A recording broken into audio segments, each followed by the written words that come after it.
being separated to inclusion. Hi, I'm Charlotte Merrill, and this is our So Let's Be Friends podcast. This is a place where everyone belongs, and every story matters. Together we celebrate our differences, bring awareness to disabilities, and build a more inclusive and supportive world. One conversation at a time, let's open our hearts and listen with kindness. I like when people ask me about my crutches because they can get to know me, and I like having friends, so let's be friends. This life is beautiful, and you are wonderful. Welcome to So Let's Be Friends. Today is extra special because I'm talking with two amazing graduates who are carrying the spirit of inclusion into the future. They just received the Kika Inclusion Award, named after my sister, who showed the world on what it means to love and include everyone. I am so excited to talk with him about inclusion and what it means to them. Can you tell us your name, what school you just graduated from, and what you're excited about? My name is Sydney Brimhall, and I just graduated from Snowflake High School, and I'm just excited to see what life brings next for me. My name is Lyndon Bartles. I graduated also from Snowflake High School, and it's a great place. I love it there. I'm excited for a mission. That's what I'm rooting for, going towards. Yeah. Well, we're excited for you. That's awesome. And I'm Anna. Yeah. I'm her mom. I'm just the sidekick here. These are the people that are important. So, What did you think when you found out you're receiving the Kika Inclusion Award? How did it make you feel? I was really surprised, but I loved it. It made me so happy that I was receiving something that was my best friend. And that just made me feel really grateful to be known of something with her. Yeah, it's pretty awesome. Might be hard to live up to, but she's quite awesome. She is a really good example to people. Mm-hmm. What does inclusion means to you personally? For me, it's making sure that no one is left out, that making sure they're not invisible, and it's as easy to make them feel included as saying hi or just asking questions, and making sure that you are loving everybody. Yeah. Yeah, it's I think it's kind of really quite simple. Like, there's a lot of things you can do to include people. Just like either be a friend to them, sit by them at lunch, or sit by them in class. Yeah, I just kind of think there's a lot you can do. can I share a little story? So, we've known these young adults, not kids anymore, for quite a long time. And Oh, I don't know. I might still be a kid. okay, I'm still We'll a see. kid. I'm in my 40s, so yes. We're all We'll all a be kid. kids here. Yeah. I just love that inclusion comes so natural to these two. And I just remember, it's been over a year ago or so, but for some reason some of the boys have a hard time asking girls to prom at our school. I don't know if that's at other schools, but Sydney, it was just so fun. All the kids were asking each other to prom, and some of the girls at the high school that didn't get asked to prom decided to ask their girlfriends to prom. Just friends, right? Just to ask their friends to prom, and the girls all had a good time and decided if the boys weren't going to ask them, then they were going to go have their own fun. And I just thought it was really special when Sydney asked my Caroline, Charlotte's little sister, to prom. And that right there I just felt like there was no script. There was not anything. They were just already friends, and she just naturally asked Caroline, Charlotte's little sister, has cerebral palsy, to prom, and that is one of Caroline's favorite moments of having a good friend and someone that just loved her as a friend, and it didn't matter whether she had cerebral palsy or anything that was disabling, but I love the friendship that these two have given to not just my kids, but to so many others. I just recognize that. It's so important to have really good friendships. Mm-hmm. Right, you are, definitely. Especially through high school when we're like kind of stressed out by homework and stuff. It's always good to have a friend there beside you to help you out. Yes. And Lyndon was the same at this prom this year. He was really concerned about some girls that weren't being asked to prom, and he was asking what he could do to make sure those girls got asked to prom. And I just thought that was really special, that was important to him, that nobody was left out. So we got some good young kids here, young adults. So You could say both. Yeah. Yeah, it's pretty awesome. Can you share a time when you included someone who others might have left out, or when someone did for you? I thought about this, so I wrote it down, but there was a student in one of my classes who didn't talk much, and I could tell that they were always on the outside of things.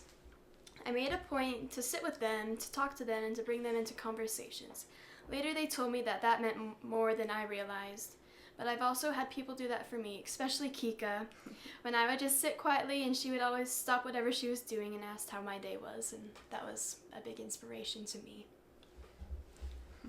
Yeah, I like that. That's awesome.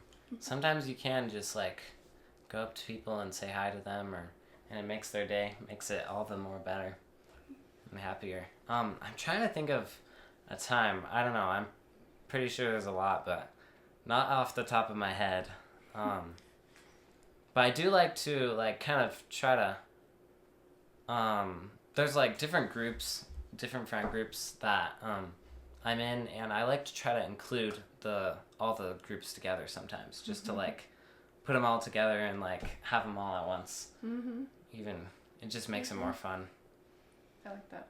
Yeah, actually, there was a time, I do remember, there was this guy who only would play video games, and I planned a night for, it was for like youth activity, and it was just young men's activity, and I'm like, hey, we're doing a video game night, you should totally come.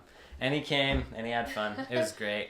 Because you picked something that he was interested in. Yeah, I thought that might was clever. bring him, see if he could come. Yeah. And he Because made it's some always fun friends. to have him. He's pretty cool. Good. Yeah. Yeah.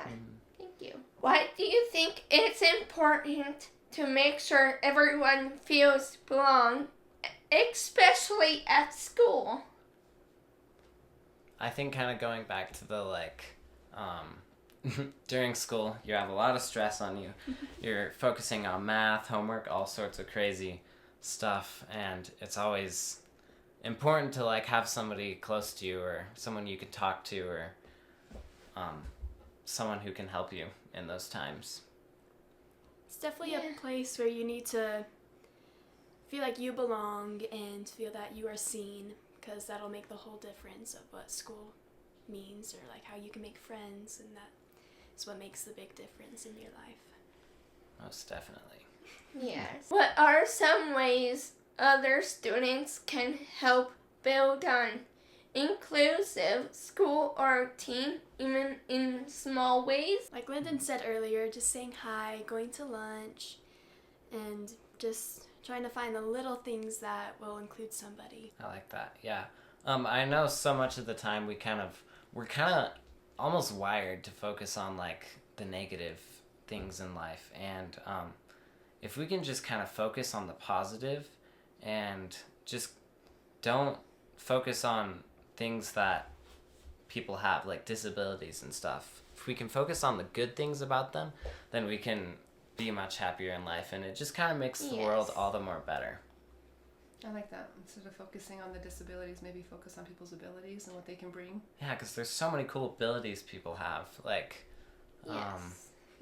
I mean, everyone plays a part in this world. We're all working towards the same goal in life, and Yeah, I like stronger that. together. Stronger together. Well, I know Charlotte, we started doing lunch bunch in high school. Charlotte was a freshman, and she was struggling trying to get to the cafeteria to go hang out with friends, or trying to go to someone's house with having a gait trainer or crutches to get around quickly. So I had offered one day, what if I just brought lunch once a week to Dad's classroom, because he taught at the high school, and we did lunch bunch, and we just invited everyone. Everyone was invited. And that tradition's been going on, I think, for 8 years now or longer.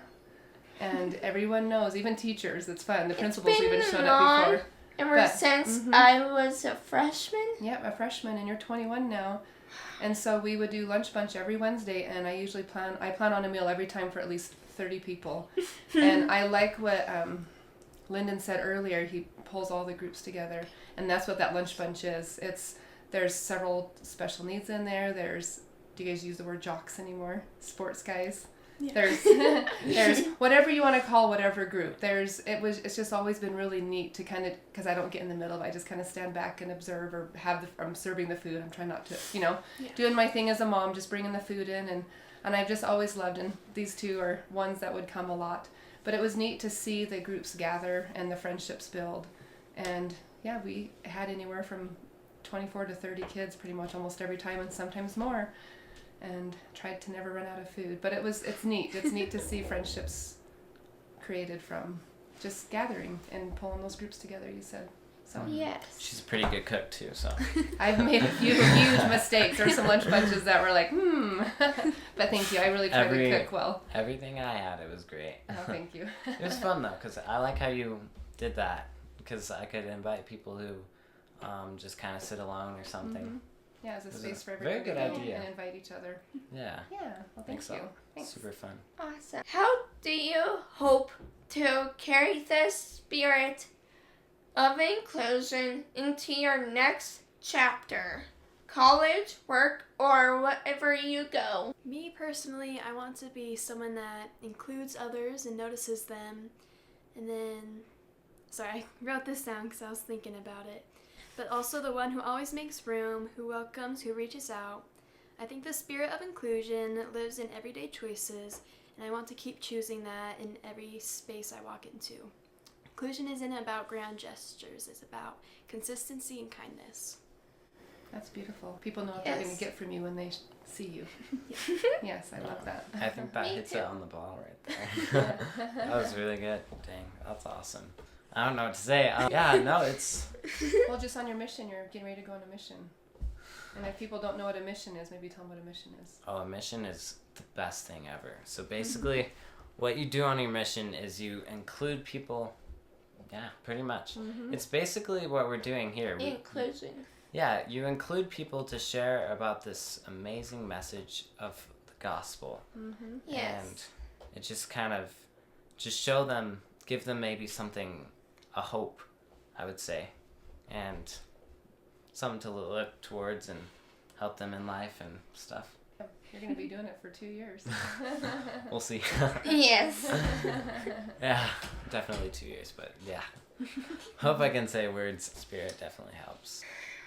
My sister Kalisha has several siblings, including me with special needs. She has inspired others by just bringing herself and loving others. Thank you to both of you for being kind and loving others too. What does it mean to you to be connected to this moment of kindness and inclusion through this award? So Charlotte, that word is important to say. It's a movement, actually, not just a moment. A moment just means right now. It's an actual movement of kindness and inclusion.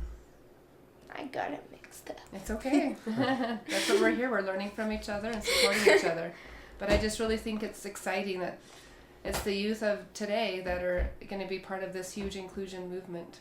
They're erasing the gray lines, and they're erasing the script, and they're just creating friends. And I think that's huge. So, That's cool. What does it mean to you to be connected to this movement of kindness and inclusion? I think it means I could put a smile on people's faces. Always makes me happy when I can make somebody laugh or make them smile or just make their day. Mm-hmm. And then it just makes the world so much better too.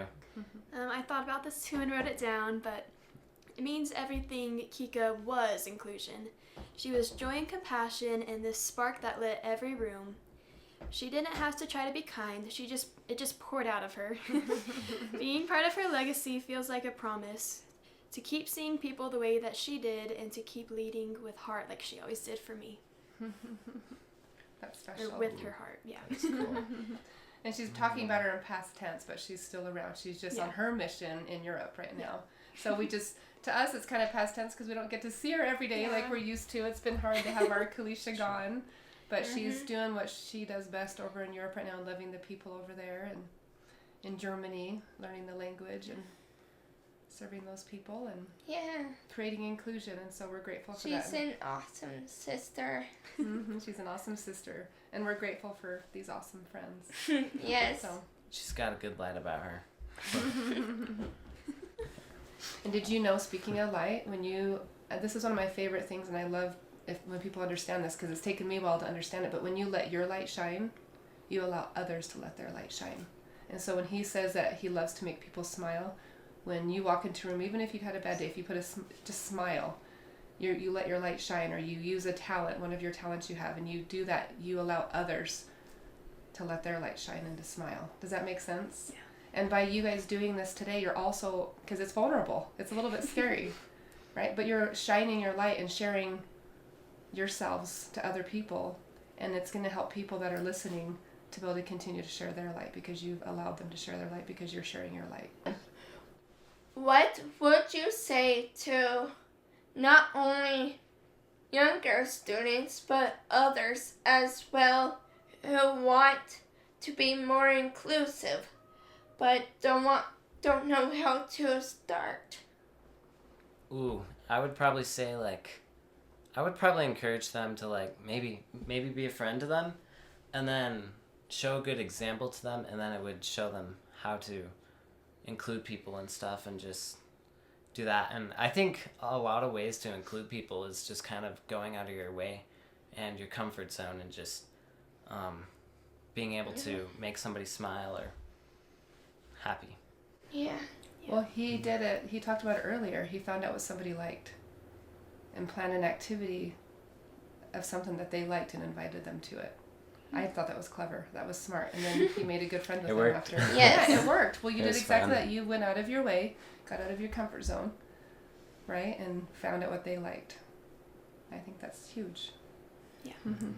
I would just say to start by noticing who's sitting alone, who's quiet, who's sitting alone, but who's always getting overlooked. To just go say hi, ask a question, be curious instead of judgmental. You don't have to be perfect, you just have to be open-hearted. Inclusion is about showing people they belong and that they can start with one kind moment. And that's something that I wrote down. Oh, I like that. I think those quotes from Sydney. I I like it. Sydney's words of wisdom. That's awesome. I love that. Charlotte, maybe you should share that too. What would you say to not only younger students at the schools, but to others as well, just at the grocery store or in workspaces or anywhere, people that want to be more inclusive but are too scared maybe because they don't know how to do it?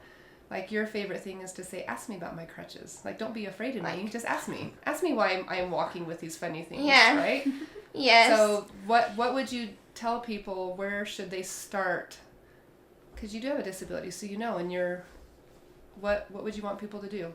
How could they be more inclusive? How should they start in any situation? At church, the workforce, at school, some of the younger students that are shy and quiet, what should they do? They go ask questions if they are stuck. Just... You do know. Like at the beginning of the podcast, you say, I like when people ask me about my crutches because we can be friends. And then it breaks down that barrier, right? Because people are curious, like, why does she have crutches? Why does she pick pink crutches? Right? Yes. Maybe ask about, and then you can tell them. I think it's kind of cool. You can ask people about what they like to do for fun or whatever, or just about your crutches. You can find out so many things about people that are very unique about them and kind of cool. Like, I recently found out that my cousin can whistle without, with the back of her throat. Oh, wow. And so she always used to do it in class, like, during a math test. And it's just interesting. Like, during a math test, she'd just kind of, like, whistle there, and it was always funny because you wouldn't be able to know who was doing it or whatever. Yeah, it kind of drove the teacher nuts, but it's always... yeah, it's always really cool to find out people's talents or skills or... interesting abilities that they have that are cool. Yeah, exactly. Because everyone's unique in their own way, and they all have something that makes them tick. And I like what Sydney said. Sometimes pick people out that are even just being quiet because they're just nervous or don't know what to say, or sometimes just really shy, or and they appreciate somebody come up and ask them a question. When they're quiet, they don't know where to start, and you can help them to not be that way anymore. Don't be afraid. Don't be afraid and ask questions. And I don't know why a story came to my mind, but when I was a younger kid and you get to learn these life lessons, I remember somebody shared a story with me about a boy who was walking home from school and had a load of books in his hands and a backpack on and carrying a lot of stuff. And it looked kind of odd because it wasn't the last day of school. You know, that's usually the last day of school, and he was carrying all these. And a nice kid like you guys, you know, was just a friend to him and smiled at him and talked to him and asked him questions and just made him important as they were walking by. And later they found out that he was cleaning out his locker because he was ready to end his life. And that's why he'd cleaned out his locker. But because that person stopped and smiled, made him important, and said hi to him, he decided that he was worth something. And so I think that's what we can bring to the table a lot to people, is just by the simple smile, like he said, and because we don't know what's going on in people's lives, whether they have a disability or not. And the other thing is, some people have disabilities that are unseen. Charlotte has a wheelchair right now because, you know, that's what she has to be right now, and she's excited to go back to her crutches and get upright. she broke her foot, so Charlotte's been in a wheelchair for a while. It's even more frustrating. But it's been when we dropped Kika off at the airport. Yep, it's been since that day. It's been a long time. She's been in a boot and in a wheelchair. Since I've been off of my right foot. So she's actually excited to get back upright with crutches. Those crutches are a blessing. She's stuck with crutches. Yes. But the crutches are where she's excited to get back to, because that was her way of getting around, and that was normal life for her. Yeah. So everybody's normal is different. Everybody's heart is different. Everybody has, unseen disabilities, right? Yeah. And so if we can just meet each other where we're at, have grace and love each other, I think that's just going to be awesome. And we can save people's lives too by smiling at them and asking them questions and loving them. So. It's kind of like the story of Jesus. He healed a leper, and this guy, this guy was crazy. A lot of people thought he was crazy. He has leprosy. I don't want to touch him, but Jesus is just like, I'm gonna go up to this guy and say, hey, let me heal you, and that's what he does, and that's what I try to strive to do in my life. Do you think, telling that story though, do you think the healing was more important, or him just come up and saying hi and loving him was more important? I think both, because maybe just coming up and saying hi, because that can definitely build him up and make him feel like a better person and feel like he belongs, I guess, after all those people who probably said he was crazy or shut him out and just do you remember that scripture, not a sparrow falleth or something? I don't know, it's like Matthew something. It talks about like Jesus knows when a sparrow has fallen or whatever, and he knows everyone, and even the smallest of birds, a sparrow, he knows them, and he knows their weaknesses, or knows each and every one individually, and just knows if they need help, or it just kind of shows his love. Yeah. And we can be that tool and be part of that and help others. Yeah. If you could say one thing to the world about inclusion, what would it be? Probably like get out of your comfort zone. Say hi or give a smile. Like my mom told me the other time, or someone said this, there's no box, no bubble. Just You be don't have to think. yourself. You don't have to think outside of the box. There should be no box. Is that what you're talking about? Yeah. There should be no box. You don't just think outside the box. We shouldn't be in a box. Yeah. Is that what you're saying? Yes. Yes, that's important. And we came a long way for being separated to inclusion.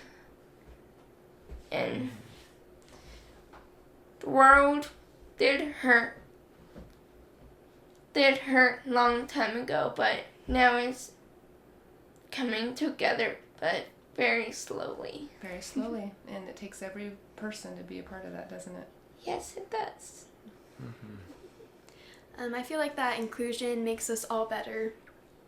When we lift each other's up, we lift ourselves for sure, and that there's room for everybody. Everybody deserves a seat at the table. I like For that. sure. Everyone deserves a seat at the table. That's so true. I do like that. That's cool. Me too. Yeah, everybody has a I role. like being inclusive to the world. Yeah.